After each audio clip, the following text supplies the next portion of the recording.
Niteka n'umunezero ntangere vyo gusubira kubana namwe banywanyi bacu mubana natwe mu makuru n'ibiganiro vya misi yose dushikiriza kuri nombonesha kure yacu kandi yanyu Muhuza TV. Numwanya tugiye kubageza ko amakuru biriko biravugwa bigezwe ko muri kano kanya ngaha mu gihugu c'u Burundi. Akaba ari amakuru tuza kugaruka kuri vyinshi bitandukanye biriko biravugwa mu bisata bitandukanye n'ubundi harimwo nka politike, agateka kazi na muntu, ubutungane ndetse n'ibindi vyinshi biriko biravugwa irya nino.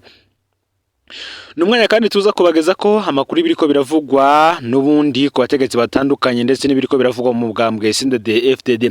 Naho kandi mbahaye kaze muri ano makuru aza kugaruka kuri vyinshi bitandukanye nka muri ngaha mu gihugu c'u Burundi mu ntara z'usukari zitanu abari mu bisagara bitandukanye, abadukurikirana bari mu bihugu bigize akarere ka Afrika y'ubuseruko, abari ku mugabane wa Afrika ndetse n'abari mu makungu ya kure, mwese mbahaye kaze muri ano makuru.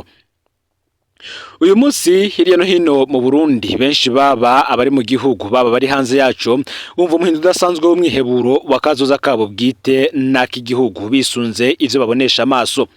Ngariko muri abo Barundi nyene harimwo uwundi mugwi muto ugifise icizere c'ejo heza h'u Burundi bisunze ibimenyetso vy'ibanga bagenda barabona mu vyo bari baraganiriwe n'inararibonye za politike zisanzwe zifise ububasha mu buzima bw'igihugu. Abenshi mu bariko barahungabana uyu munsi ni bamwe batigeze bitaho kumenya ivya politike mu myaka iheze kubera ubuzima bwabo bwari bwifashe neza ngo baza gushaka kumenya ivyayo aruko nabo imvura banyagiye. Ibiriko biraba ngo numwe mu mihango abagabo bene ibiganza bikomeye bari barahaye ababakurikirana igihe bavuga ko hari umunsi abarundi bose bazokwisanga mu bibazo vy'ubuzima, baba abari mu mugambwe uri ku butegetsi baba batavuga rumwe nawo ku rugero rwaho bose bazoba bijiriwe batabona ivyo bintu ibintu biriko biraja. Ico gihe ngo bose bazohanga amaso politiki bashake kumenya ibivugwa hirya no hino, basama basamiriya kugira ngo barabe iyo birimwe ihumure. Abo bagabo bavuze ko bizogorana cyane gutora umurongo wa politike kuko aho izoba igeze n'abatanguranye nayo kuva mu ntango bizobayobera bivanye n'ihindagurika ry'imikenyuro, nayo abazoba baje kuyisamira hagati kubera bakozwe ko n'ibibazo by'ubuzima bo nta kindi bazobona ngo atari inzatsa. Nico gituma hari ubutumwa bucishwa hirya no hino bugenewe abantu runaka, ariko kubera abarundi benshi bahanze amaso agakuru keza kabaruhura imitima bagacishamwe amaso bakabona ivyezeri kuko badatahura ivyo ari vyo, kandi muri iyo nkuru haba harimwo akerera. Mu bihe bihitiye hari ibibazo cari kizira kikazirizwa kubicisha mu kanwa kuko ubutegetsi bw'ico gihe bwaca buguhambira. Ariko uyu munsi umutegetsi runaka arashobora guha ijambo abanyepolitike batavuga rumwe canke abanyamakuru bigenga bagakora ku bibazo bikomeye vy'igihugu, ikiyago kikaba umunoni ntiyagire usimbwa n'umutima. Benshi bakavuga ko yari intambwe benshi batahuye agaciro kuko badatahura ko urugendo rugizwe n'intambwe imwe ituma ushika iyo uroye. Inomero y'ivyo bibazo rero bibazwa bamwe mu bategetsi bitwa ko bafise ijambo mu gihugu, nuko abarundi bipfuza inyishu ziza gukemura ibibahanze. Bamwe bati ngo inyishu nziza yaratanzwe, ngo nuko hari imitwe myinshi vyayigoye kwitahura. Bamwe bati igihugu aho twibaza ko gitwarirwa siho gitwarirwa. Ngo naho umugwayi yoba aremvye gute hariho ivyo muganga muto adashobora kumukorera, hategerezwa kuza ngo dogiteri ico muganga amufasha amuha imiti igabanya ububabare kugira ngo ashobore kurindira umuvura vy'ukuri. Bamwe bati akango kari akagohe kavune ababona kure, ariko n'abahumaguza bocishamwe amaso bagapfa kubona inzatsa haguhuma burundu nk'uko benshi babivuga. Ni mu gihe kandi umunsi umwe reka shiremo aka gakuru kugira ngo tuze kubandanya tubageza ko inkuru itomoye noneho mu buryo burambuye. Ngo hari kurira gusumvya ababuze benshi ivyo bita ubujyajya. Umunsi umwe ngo hari umuryango wabuze uwabo mu baje kugarukira ko no kwihanganisha aje umugabo yaseruserera cyane atamaboko yikunkumura nk'umuntu afise agahinda gakomeye. Mu kwerekana rero ko ababajwe n'urwo rupfu rwashikiye uwo muntu, we ntiyicaye ku ntebe ahubwo yicaye hasi mbere araramvya amaguru nk'umuntu yihebuye. Abasangwa babibonye baramwigera kugira bamuhoyahoye agabanya amarira. Nobonye kagahinda kiwe kakoze ku bantu benshi ku buryo amaso yose yari kuri we ahubwo yongeza kurira. Niho yavuga apfunagurika ati ntimugire ngo kubabara kwanje ntigukomeye burya ikimbabaje njewe mbuze umuvukanyi akomeye kuko nyakwigendera twashanye muri byinshi mbere yansumbira umuvukanyi. Abari aho bose bakubitwa n'inkuba bagwa mu gahundwe. Niho umwe mu banyamuryango ba nyakwigendera amwongorera ati ergo ushobora kuba wihenze ikigandaro, twebwe twabuze yari umwana muto atari bwatangure n'ishuri. Wa mugabo ntabamenye yanyikiye mu kugenda ntiyasezeye.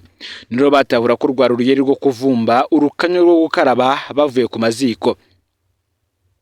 Igihe muri CNDD-FDD haratanguye kumvikana icuka kibi bivuye ku bari ko baragerageza kusambura umugambwe biciye ngo kuri Nkuru Nziza, umukuru w'umugambwe Hussein Rajab yarakoresheje amanama menshi imico y'abagumya banga itandukanye nga hari mu ntumbero yo kubategura mu mitima kugira ntihagire uzorengwa n'agahinda ngo ahava akora kwishavu rigize yisange hari ivyo yononye.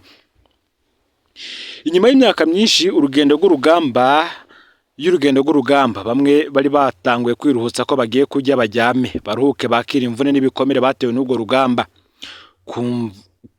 Kumva rero ko uwo batabariye ubuzima ari we agira basubize mu ihumbi, bamwe bumva bomwiyahurira ko ikizoba bakazonywa umuti hako abasubiza mu bihe bitoroshe bari bavuyemwo. Benshi mu ntagwe kaza CNDD-FDD bari bamaze kubwirabwirana mu nzego zose z'umutekano ko bosigura neza imiheto yabo bagihabwa uruhusha abaca batsa umuriro kubo gukingira igihugu bagwaniye. Umugambwe wabareze n'indongozi zabo bakunda kandi bubaha ngo kubw'impuhwe z'indongozi ikunda igihugu na beneco. Bamwe mu nararibonye za CNDD-FDD barabonye ko abashigikiye nibakoreshwa n'ishavu igihugu kica gisubira kuba umuriro udahera, kandi mu vyo bo nabo bari kumwe bari bashize imbere mu guhagarika intambara harimo guha amahoro abarundi bajyame basinzire. Kubwo kubaha rero kwizera no kumvira kizigenza w'umugambwe wabo, benshi munagweka bararize nk'abagabo amasoza atembaje mu nda, ibikiriza vyabo vyuzura gahinda. Mu gipolisi umunsi igipolisi carungikwa ku rugo rwa Hussein Rajab kugira kije kumuhagarika bahamaze igihe kitari gito. Hirya no hino amatelefone acana ko abari bajejwe umutekano wiwe bari barahiye ko uwuhirahira kinjira baca bamwirasira. Hussein Rajab bibonye uko yaranse ko abamuteza umutego bitwaza ivyo mu kuvuga ko yagararije amategeko.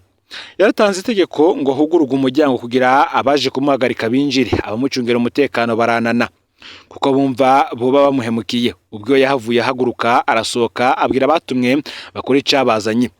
Ngyo ritaba ijambo rya Hussein Rajab wabo ryubashwe uyu munsi naho Burundi aho babugeze hisunzwe ingorane bwagera bwinjiremo bivuye ku mihirimbire yafashije Nkuru Nziza gutoba umugambwe n'igihugu. Ngo bivuye kuri ako kajagari rero abagumya bangani nagwe kabasi CNDD-FDD bari bahejeje kubura incuro zitatu. Ubwa mbere babuze umugambwe w'abakunda kuko ico Nkuru Nziza ciye aremarema mu nyuma ntiwari ukiri wa mugambwe CNDD-FDD bari bazi. Ubwa kabiri uwo wese yahagaze rugabo akanka kwifatanya na Nkuru Nziza mu guhonyanga amategeko no gusambura inzego nawe yaciye yakwa ivyo yarafise vyose. Bamwe ubuzima bari batanguye gushikira busubizwa hasi basigara imbokoboko. Ubwa gatatu abari biruhukije ko bagiye gusubira kuba mu gihugu c'amavukiro ataho batunga gatoke karabansi b'igihugu nkuko bavyiswe n'intwaro zari zihitiye basubiriye guteshwa izabo basubira kwitwa abansi b'igihugu bikozwe no basangira urugamba ataye umurongo. Ubu benshi mu bashinze umari CNDD-FDD bakarongora urugamba rw'umuheto batunganyije neza n'imyamamazo y'umwaka w'2005 yawushikanye ku nsinzi bari wagiwe ko bakibaho. Umugambwe Nkuru Nziza yawushize mu minwe y'abantu batazi kahise kawo batazi n'akarangamutima kawo ngo niho usanga bigenza nk'amahembe yo muci bagasura inkungugu mu kwita abo cavunye. Muri rya jambo ry'abagabo rivuga riti la marche est en marche ngo Hussein Rajab yarakoze umukenyero wo kugaburamwo imigwi abari bamushigikiye. Abo byakunde ko bajya umutima menyo bakaja kwegereza Nkuru Nziza kugira bamurereke ntava ko yandi maroregwa vyarahinyanyuwe. Umugambwe n'igihugu bisubira mu minwe yabo nk'abagwanye vy'ukuri urugamba rwa demokrasi kubw'indinganizo za politike zidasanzwe. Nubwo abo bagize umugwi uramutswa umugambwe n'igihugu umunsi bamye ari abavukanye bakomeye ba wa mugwi bahagarara kwibarizwa ry'amategeko bikaboneka ko ku mashusho y'urugamba yerekana bari kumwe ngariko ntivyemewe ko bicara ngo bayage nk'abazinanye. Nibisigabwenge kuri bamwe kubona hari abashinze umugambi wa CNDD-FDD batembera mu gihugu, igihugu kikaba kiramutswa abo bagendanye, mbere aribo babakiriye ku rugamba bakabigisha ivyigwa vyago, ariko bakaba badashobora guhura ngo baramukanye. Biboneka nk'ibitangaza kubona rero hari bamwe mu ntagweka n'abagumyabanga bari barangajwe n'ubutegetsi bwa Nkurunziza ubu bagarutse mu gihugu, ariko hakaba abandi bitarakunda ko bagaruka, kandi bose bari bamwe. Kubona ivyo abandi batabona, baratahura ko hariho ingingo ziba zarafashwe zituma bigenda gutyo, kandi iyo migwi yose ikaguma mu gacerere batekanye barindira ijambo ry'abagabo. Kukwihangana kw'abagumyabanga rero kwari gukwiye kubera icigwa bamwe birirwa barakokoza hirya no hino, bakigira abahinga bo kurira bagasumbya babuze ukubura kwa nyako.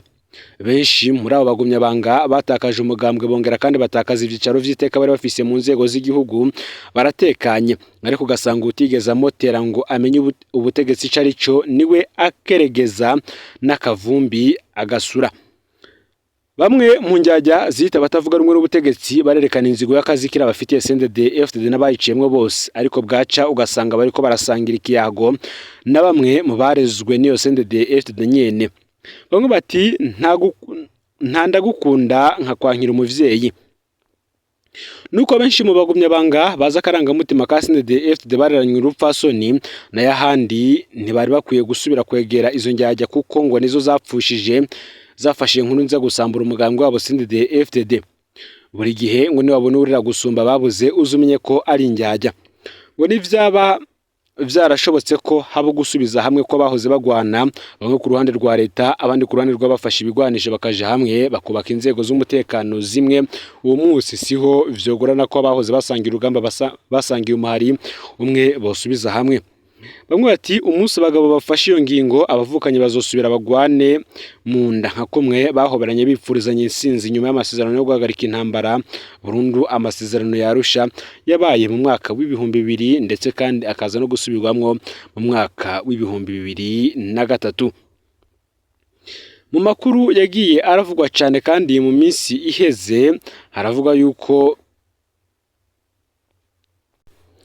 makuru ariko aravugwa cyane ku isi muri rusange, bati kubera iki kandi ni gute Amerika yugaye ikivuko ca Irani mu muhora wa Hormuz. Donald Trump, perezida wa Leta Zunze Ubumwe za Amerika, yavuze ko Amerika yagavye igitero kandi igafata ubwato bw'imizigo bufise ibendera ya Irani bwagaragaza kurenga ku bihano vyo kugara ibivuko. Mu bwato bwitwa Tusuka bwahagaritswe mu kigobe ca Oman. Mu ntango z'uku kwezi igisirikare ca Amerika cari catangaje ko kigiye guhagarika canke gusubiza inyuma ubwato bwose buva canke buja ku bivuko vya Irani. Washington yavuze ko ubwato buva canke buja ahandi hantu buzokwemererwa guca mu muhora wa Hormuz, inzira y'amazi hambaye cyane iri hafi y'inkengera za Irani. Iyo Tehran yari yugaye mu kwishura ibitero vya Amerika na Israeli. Leta Zunze Ubumwe za Amerika ngo zishaka kubuza Tehran kuronka inyungu mu kugurisha ibitoro mu ntumbero yo gushira igitutu kuri ico gihugu. Mutero kw'iki Trump yafashe ingingo yo kugara ibivuko vya Irani. Donald Trump yizigiye gushira igitutu kuri Irani mu kwibasira ibintu bibiri bikomeye bituma ubutunzi bwayo bukora. Amahera menshi yasaba ubwato buri gihe kugira buce mu muhora wa Hormuz hamwe n'amafaranga ava mu kudandaza igitoro. Umukuru w'igihugu ca Amerika yabwiye televiziyo Fox News ati ntituzokwemera ko Irani ironka amafaranga mu kugurisha peteroli kubo ishaka canke bidashaka. Yavuze ko intumbero ari uko haba haca vyose canke ntihace na kimwe muri iyo nzira y'amazi. Irani nayo ikaba ivuga ko iryo hagarikwa ry'ibivuko ari ubusuma bwo mu mazi, itera ubwo bakwishobora kwihora yibasira ibivuko vyo mu bihugu vyo mu kigobe. Umumenyesha makuru wa BBC gahuza imiryango mu vy'umutekano Frank Gardner yavuze ko iryo hagarikwa ritera ingorane zibiri zikomeye. Ica mbere rituma ibiciro vya petroli na gazi bisubira kwiyongera, ica kabiri risambura amasezerano y'agahengwe bigatuma hasubira kubaho intambara ikomeye hagati ya Amerika na Iran, bikagira ingaruka no mu bindi bice nka Dubai, Bahrain, Kuwait na Arabia Saudite. Mutino ntihagarikwa ryo ku mazi ni iki? Igitabo c'amabwirizwa agenga ibikorwa vy'igisirikare cyo mu mazi US Navy cyo mu mwaka wa 2022 gisigura ko ihagarikwa ryo mu mazi ari igikorwa c'intambara kigamije kubuza ubwato canke indege z'ibihugu vyose yaba ivyo bahanganye canke ibidafise aho bihagaze kwinjira canke gusohoka mu bivuko ku bibuga vy'indege canke ku nkengera z'igihugu c'umwansi canke ari mu maboko yaco canke kigenzura. Ishyirahamwe mpuzamakungu rijejwe amabahari International Maritime Organization rikavuga ko atagihugu na kimwe gifise uburenganzira bwo kubuza ubwato mu mihora ikoreshwa mu ngendo mpuzamakungu. Umunyamakuru mukuru Arsenio Dominguez yabwiye BBC ati ndazi ko ari ukutumvikana ariko nta shingiro ry'amategeko mpuzamakungu rihari ryo gufata ingingo zo kuzibira umuhora uwo ari wo wose ukoreshwa mu kugendera mu mazi mpuzamakungu. Donald Rothwell umwigisha w'amategeko mpuzamakungu muri kaminuza ya Australia yavuze ko amategeko mpuzamakungu azobona Amerika, Israel na Iran nk'abagwanyi aho kuba abatagira aho bahengamiye. Yongeye ko ati ibi bisigura ko Amerika nk'uruhande ruri mu ntambara ishobora gushiraho ihagarikwa ryo ku mazi mu buryo bwemewe n'amategeko mpuzamakungu cyane amategeko agenga intambara zo ku mazi. Muti none uko kuzibira kuri hehe? Aho ubwato bw'intambara bwa Amerika buri ntihamenyekana ku mugaragaro. Ivyo rero bituma bigorana kumenya neza aho leta zunze ubumwe za Amerika zishobora guhagarikira ubwato. Ariko igisirikare ca Amerika gishobora kutigera gishira ubwato bwacu hafi cyane inkengera za Iran kubera ibitero vya misile n'amadrone. Ahubwo intumbero y'iryo hagarikwa ishobora kwibanda ku kigobe ca Oman, aho ubwato bwinshi bw'ibitoro vya peteroli buca harimwo nibiva muri Iran. Igisirikare ca Amerika gishobora ngo gukoresha kandi amakuru ava ku masatelite nayo iperereza bw'ubudandaji kugira ngo zikurikirane ubwato buva mu bivuko vya Iran ikarindira ko bushika mw'ibahari Indiana kugira ngo kibufate.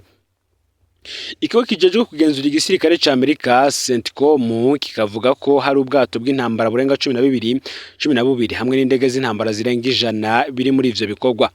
Amashusho ya satellite yo kwigenekerezo ya 11 ndamukiza uyu mwaka yasuzumwe na BBC Verify yerekana ko ubwato bunini butwara indege USS Abraham Lincoln buri ku ruhande rw'iburasirazuba bw'ikigobe ca Oman hafi ibirometero 200 mu manuko bw'inkengera za Iran. Ubu nibwo rero bwari ubwa mbere BBC Verify ibona ubu bwato bukoresha inguvu za nucleaire buri hafi cyane iyo nyanja kuva intambara itanguye. Hari ubundi bwato kandi bubiri bw'intambara buboneka muri ayo mashusho. Asa mu bunini n'imiterere n'ubwato bwa Amerika butwara misile. Uti birashoboka ko ari mu mugwi urinda ubwato Abraham Lincoln, ariko BBC Verify ntirashobora kumenya neza ubwo bwato ubwo aribwo. Mutira ryo hagarikwa ryo ku mazi rizoshigwa mu ngiro gute? US Central Command yavuze ko yegereye ubwato Tusk ikoresheje kajugujugu, hanyuma abasirikare baba marine baramanuka muri ubwo bwato bakoresheje imigozi. Trump yari yabanje kwandika ku mbuga ngurukana bumenyi ku bwato ati ubwato bwacu bwo ku mazi bwabahagaritse mu buryo butaziguye mu guturitsa ahari moteri. CENTCOM yo yari yaravuze mbere ko izokwemerera ubwato butwaye imfashanyo z'ubutabazi gusa harimo ibifungurwa, imiti n'ibindi bikenerwa vy'ingenzi, ariko bibanje gusuzumwa. Trump yongeye kuvuga kandi ko Amerika igiye gutangura gusambura ibisasu vyo mu mazi mine ivuga ko vyatezwe na Iran muri uwo muhora. Umukuru wa Amerika yongeye kandi kigiye kimwe hazoshikirwa ku masezerano yo kurika uruja n'uruza rw'ubwato. Mu ntango z'ukwezi kwandamukiza CENTCOM yavuze ko ubwato butandatu bw'ubudandaji bwari bwasabwe gusubira inyuma bugasubira mu bivuko vya Iran biri mu kigobe ca Oman.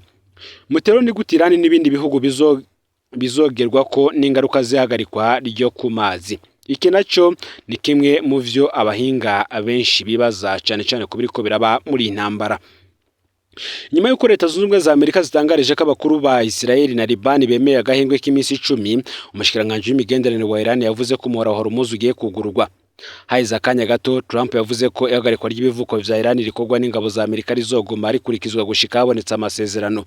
Iran nayo rero yaciye ivuga ko iyo nzira y'amazi yongeye kugagwa kw'iyo nzira aho haci igice kimwe kuri 5 c'ibitoro na gazi vyatumye ibiciro vy'ibitoro biduga cyane. Iran yarabandanije kudandaza ibitoro vyayo, ivyo bikayifasha kuronka inyungu nyinshi kubera ibiciro biri hejuru. Ukwezi kwa gatatu k'uyu mwaka kwabaye kwa gatanu mu mezi Iran yacuruje ibitoro vyinshi mu mwaka n'igice uheze. Ihagarikwa rishobora no kugira kandi ingaruka zikomeye mu bihugu bigura ibitoro vya Iran. Mu mwaka w'ibihumbi 2022 hafi ibice 82% vy'ibitoro n'ibindi biva mu gitoro vyaca muri iyo nzira vyaja mu bihugu vya Aziya nk'uko vyavuzwe n'ishyirahamwe rya Amerika ryita amakuru y'ibitoro. Ubushinwa bwonyene bugura hafi ibice 90 vy'ibitoro Iran irungika hanze. Mu ntango z'uku kwezi ubushikiranganje bw'imigenderanire y'Ubushinwa n'andi makungu bwavuze ko ihagarikwa rya Amerika riteye akaga kandi ko ritagira ishingiro. Abasesanguzi bakavuga ko iryo hagarika rishobora kuba rigamije guhatira Ubushinwa kugira uruhara runini mu biganiro vy'amahoro. Iryo hagarikwa riramutse rimaze igihe kirekire ngo rishobora konona cyane ubutunzi bw'isi, rigatuma ibiciro vy'ibitoro n'ibifungurwa biduga kandi rigatuma bigorana kuronka ibikoresho vy'ingenzi nka aluminium, helium n'ibikoresho bikoreshwa mu gukora ifumbire. Ikiga mpuzamakungu c'amafaranga FMI cagabishije kuwa kabiri ko ubutunzi bw'isi buri mu kaga kandi ko bishobora gusubira inyuma nimba intambara ibandanya n'ibiciro vy'ibitoro bikagoma biri hejuru. Iyo banki mpuzamakungu yongeye kandi kuvuga ko ihungabana ry'ibitoro riterwa n'intambara rizokora cyane ku Bwongereza kurusha ibindi bihugu bikomeye. Abasivile bo muri Iran nabo nyene ngo barashobora gushikirwa n'ingorane kuko igihugu cizigira intete n'ingano biva hanze, ivyo bikaba bishobora gutuma haba ibibazo vyo kuronka ibifungurwa. Mutero n'ubwato bungaye busanzwe bukoresha umuhora wa Hormuz. Aho uwo muhora uri vyatumye Iran ukoresha nk'igikorwa cyo gushira igitutu muri intambara ikoresheje iterabwoba ryo kubuza ubwato bumwe guca muri iyo nzira ifunganye. Hafi ubwato 3000 ku kwezi nibwo busanzwe buca muri iyo nzira, ariko mu gihe c'imigwano iheruka vyaragabanutse cyane gushika ku bwato buke cyane ku munsi. Iyo nzira kandi ni ingirakamaro cyane mu kwinjiza ibintu mu bihugu vyo mu buseruko bwo hagati, harimo ibifungurwa, imiti n'ibikoresho by'ubuhinga bwa none. Ihungabana ryatumye rero haba ikibazo gikomeye c'ibitoro muri Aziya, aho ibihugu vyinshi bivana ibitoro mu buseruko bwo hagati. Leta zategetse abakozi gukorera umuhira, zigabanya iminsi y'akazi mu ndwi, zigatangaza ibiruko vy'igihugu, zirugara amashure ya kaminuza kugira ngo zizigame ivyo bafise. Mutirera mbega Ubwongereza n'ibindi bihugu biriko biragira uruhara mu guhagarika iyo nzira. Umushikiranganje wa mbere w'Ubwongereza Keir Starmer yavuze ko ingabo z'Ubwongereza zitazogira uruhara mu gushira mu ngiro iyo ngingo yo kuzibira mu mazi. Ubwato bwo gutegura ibisasu vyatezwe mu mazi hamwe n'ubushobozi bwo kugwanya amadrone y'Ubwongereza ngo bizobananye gukorera muri ako karere, ariko ubwato bw'intambara n'abasirikare b'Abongereza ntibazokoreshwa mu gufunga ibivuko vya Iran. Donald Trump wa Leta Zunze Ubumwe za Amerika we yavuze ko ibindi bihugu bizofasha guhagarika iyo nzira y'amazi, ariko ntiyavuze ivyo ari vyo. Trump yabwiye kandi Fox News ko OTAN canke se NATO yatanze ugufasha mu gusukura neza iyo nzira, yongera ko izosubira gukoreshwa mu mwidegemvyo mu gihe kitari kirekire. Rero amakuru yaragizwe ko muri kano kanya ufyonde subscribe canke se abone niba utarafyonda ko kugira ngo tuzucikanwe nadushikiriza usangiza n'amakuru bagenza aho bari hose kugira ngo nabo baje barashikirwa n'abiriko biravugwa bigezwe ko iyo biba biriko biravugwa mu gisata ca politike hagati y'akazi na muntu, imigenderanire n'andi makungu ndetse n'ibindi vyinshi biriko biravugwa irya nino. No Mpuza TV rero Imana ibahezagire.